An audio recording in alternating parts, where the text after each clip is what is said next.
ഓരോ വിശ്വാസിയും പ്രവാചകനെ സ്വന്തം ശരീരത്തെക്കാളും സ്വന്തം ആഗ്രഹങ്ങളെക്കാളും ഇഷ്ടത്തെക്കാളും ഒക്കെ സ്നേഹിക്കണമെന്നതാണ്. ഒരു നിലക്കും ആ സ്നേഹത്തിൽ കുറവ് വരാൻ പാടില്ല. ഇതൊക്കെ പറയുമ്പോഴും എന്നാൽ എന്തേ റബീഉൽ അവ്വൽ 12 വരുമ്പോൾ നിങ്ങൾ ആ പ്രവാചകന്റെ ജന്മദിനം ആഘോഷിക്കാത്തത് എന്ന് മനസ്സിൽ സംശയമുള്ളവരും ആളുകൾ ചോദിക്കുമ്പോഴുമൊക്കെ നാം തിരിച്ചറിയേണ്ട ചില യാഥാർത്ഥ്യങ്ങളുണ്ട്. ഇതൊക്കെ ഹദീസിൽ വന്നിട്ടുണ്ട്. ഇങ്ങനെയൊക്കെ പ്രവാചകനെ സ്നേഹിക്കണമെന്നും സ്വന്തം ശരീരത്തെക്കാളും സ്നേഹിക്കണമെന്ന് പഠിപ്പിച്ചിട്ടുണ്ടെങ്കിൽ എന്തേ ഈ ഒരു ദിനം, ആ ദിനത്തിലെ ആഘോഷങ്ങളിൽ നിന്ന് വിശ്വാസികൾ മാറി നിൽക്കുന്നു എന്ന് ചോദിച്ചാൽ ചില കാരണങ്ങൾ മാത്രം ഓർമ്മപ്പെടുത്താം, നമുക്ക് മനസ്സിലാവാൻ വേണ്ടിയിട്ടാണ്. ഒന്ന്, അത്തരം ആളുകളോട് അത് വാജിബാണോ അല്ലെങ്കിൽ നിർബന്ധമാണോ, അങ്ങനെ ഒരു ഹുക്കം അതിന് പറയാൻ കഴിയില്ല. അത് സുന്നത്താണോ, അതും പറയാൻ കഴിയില്ല. അല്ലെ, നന്മയുടെ കൂട്ടത്തിൽ ഒന്നും എണ്ണാൻ അത് പറ്റുകയില്ല. അതിന് കാരണമുണ്ട്. അതിന്റെ കാരണങ്ങളിൽ ഒന്ന്, നബി സല്ലല്ലാഹു അലൈഹി വസല്ലം ദീന് പൂർത്തിയാക്കിയിട്ടാണ് ഈ ലോകത്ത് നിന്ന് ഇവിടെ പറഞ്ഞിട്ടുള്ളത്. ആ പ്രവാചകൻ അത് നമുക്ക് പഠിപ്പിച്ചു തന്നിട്ടില്ല.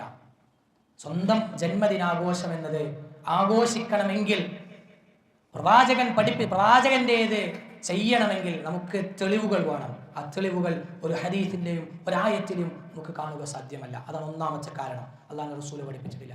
ചില ആളുകളൊക്കെ പ്രവാചകന്റേത് കാണിക്കൂ, അതൊരു കിബിറ് പോലെ ആവൂലേ?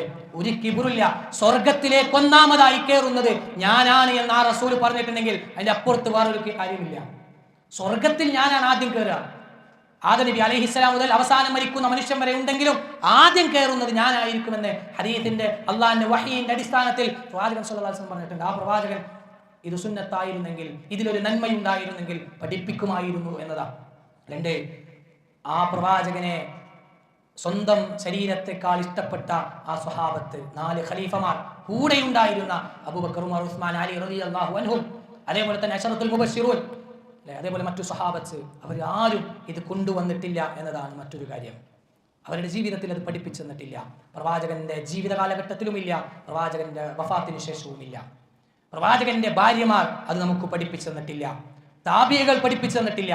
3 നൂറ്റാണ്ടിലെ ഒരു ഇമാമും പഠിപ്പിച്ചു തന്നിട്ടില്ല. മദ്ഹബിന്റെ 4 ഇമാമുകൾ പഠിപ്പിച്ചു തന്നിട്ടില്ല. ഇമാം ബുഖാരി, മുസ്ലിമും ഒക്കെ ഒരുപാട് ഹദീസുകൾ നമുക്ക് പഠിപ്പിച്ചു തന്നു. അവിടെ ഒന്നിലും പ്രവാചകന്റെ ജന്മദിനം ആഘോഷിച്ചത് നമുക്ക് പഠിപ്പിച്ചു തന്നിട്ടില്ല. എന്നാൽ ഈ ജന്മദിനാഘോഷം എന്നത് അത് ജൂതന്മാരുണ്ടാക്കിയ സൃഷ്ടിയാണ്. ജൂതന്മാരുടെ സൃഷ്ടിയാണ്. അത് ഷിയാക്കളുടെ ആചാരമാണ്. അത് നമുക്ക് അത് അനുവദിക്കപ്പെട്ടിട്ടില്ല. അതേപോലെ തന്നെ മുൻഗാമികളും പിൻഗാമികളുമായ ഒരാൾക്കും ഇത് പരിചയമില്ല. ഇനി ഹുബ്ബു റസൂലിന്റെ പരിധിയിലേക്ക് ഇത് വരികയുമില്ല. ഇതിൽ ഹുബ്ബ് പ്രകടമാവുകയില്ല. കാരണം ഖുർആൻ പറഞ്ഞു, ഇൻ കുൻതും തുഹിബ്ബൂനല്ലാഹ ഫത്തബിഊനി, അല്ലാഹുവിനെ ഇഷ്ടപ്പെടണമെങ്കിൽ അല്ലാഹുവിന്റെ റസൂലിനെ ഫോളോ ചെയ്യണം എന്നതാണ്. ഫോളോ ചെയ്യുന്നതിലൂടെ, അനുധാവനം ചെയ്യുന്നതിലൂടെയാണ് സ്നേഹം വരിക. അല്ലാതെ റോട്ടിൽ കയറി ജാഥ വിളിച്ച് എനിക്ക് എന്റെ പ്രവാചകനെ ഇഷ്ടമാണെന്ന് പറയുകയും പാട്ടുപാടുന്നതിലൂടെയും അല്ല ആ പ്രവാചകനോടുള്ള സ്നേഹം പുറത്തു കാണിക്കേണ്ടതെന്ന് നമ്മൾ തിരിച്ചറിയണം. പ്രവാചകന്മാരുടെ ജന്മദിനാഘോഷം നടത്തുക എന്നത് അത് ജൂതന്മാരുടെ പണിയാണ്.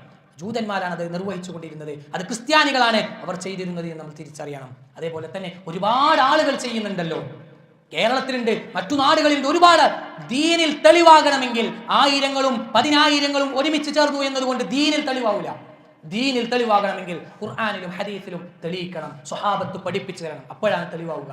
ആളുകൾ ഒരുപാട് ചെയ്യുന്നു എന്നത് ദീനിന്റെ അടിസ്ഥാനമല്ല, അത് ദീന് പഠിപ്പിച്ചതുമല്ല എന്ന് നമ്മൾ തിരിച്ചറിയേണ്ടതുണ്ട്. അതേപോലെ തന്നെ ഒരുപാട് തിന്മകൾ ആ ദിനങ്ങളിൽ റാലിയിലും അതുപോലെ തന്നെയുള്ള പ്രവർത്തനങ്ങളിലും ഒക്കെ കടന്നു വരുന്നു എന്ന് നമ്മൾ തിരിച്ചറിയുക. ഉണ്ണി യേശുവിനെ ക്രിസ്ത്യാനികൾ കൊണ്ടുവരുന്നത് പോലെ ഉണ്ണി മുഹമ്മദ് വാഹനത്തിൽ കയറി വരുന്ന യാത്രകളാണ് മീഡിയകളിൽ നമ്മൾ കണ്ടുകൊണ്ടിരിക്കുന്നത്. അതേപോലെ തന്നെ സംഗീതത്തിന്റെ അകമ്പടിയോട് കൂടിയിട്ടാണ് പലതും നടന്നുകൊണ്ടിരിക്കുന്നത്. നിഷിദ്ധമാണെന്ന് തിരിച്ചറിയണം. അതേപോലെ തന്നെ സ്ത്രീ പുരുഷ സമ്പർക്കങ്ങളും ബന്ധങ്ങളും ഒക്കെ ഒരുപാട് അത്തരം സന്ദർഭങ്ങളിൽ കടന്നു വരുന്നുണ്ട്. അതുകൊണ്ട് അത് നമുക്ക് അനുവദിച്ചു തന്നിട്ടില്ല. അതേപോലെ തന്നെ അതിന്റെ ഭാഗമായി ചൊല്ലുന്ന ഓരോ വരികളിലും, പാട്ടുകളിലാണെങ്കിലും അതേ മൗലൂദിന്റെ വരികളിലാണെങ്കിലും ഒക്കെ അവിടെയൊക്കെയും ശിർക്കിന്റെ വരികൾ കടന്നു വരുന്നുണ്ട്. പ്രവാചകനോടുള്ള നേരിട്ടുള്ള പ്രാർത്ഥനയും പ്രവാചകനോട് പാപം പൊറുക്കാനും പ്രവാചകനോട് നരകത്തിൽ നിന്ന് രക്ഷപ്പെടുത്താനും ഒക്കെ ആ വരികളിൽ കടന്നു വരുന്നുണ്ട് എന്ന് നമ്മൾ തിരിച്ചറിയണം. അതുകൊണ്ട് നമുക്ക് അതുകൊണ്ട് അനുവദിച്ചു തന്നിട്ടില്ല. എങ്കിൽ ഇത് തുടങ്ങിയതാരാ? അല്ലാഹുവിന്റെ റസൂൽ പഠിപ്പിച്ചിട്ടില്ല, സ്വഹാബത്ത് പഠിപ്പിച്ചിട്ടില്ല, മുൻഗാമികൾ ആരും പഠിപ്പിച്ചിട്ടില്ല. പിന്നെ ആരാ ഇത് ചെയ്തത്? ഇത് തുടങ്ങിയത് ഒരു രാജാവാണ്.